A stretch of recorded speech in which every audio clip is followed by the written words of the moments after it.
রহিম। সম্মানিত শিক্ষক মণ্ডলী ও প্রিয় ভাই বোনেরা, আসসালামু আলাইকুম।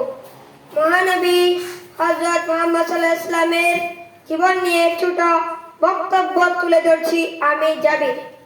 মহানবী সাল্লাল্লাহু আলাইহি ওয়াসাল্লাম 570 খ্রিস্টাব্দে রবিউল আউয়াল মাসের 12 তারিখ সোমবার মক্কা নগরীর বিখ্যাত কুরাইশ বংশে জন্মগ্রহণ করেন।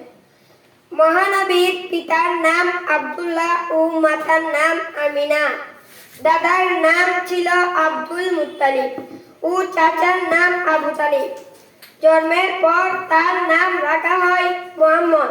তিনি হলেন আমাদের সর্বশেষ ও সর্বশ্রেষ্ঠ নবী। 40 বছর বয়সে মহানবীর উপর পবিত্র কুরআন নাযিল হয়। 63 বছর বয়সে মহানবী মারা যান। আমরা তার আদেশ মেনে চলব। সবার প্রতি দোয়া ও সালাম জানিয়ে আমার বক্তব্য এখানেই শেষ করছি। আল্লাহ হাফেজ। আল্লাহু আকবার।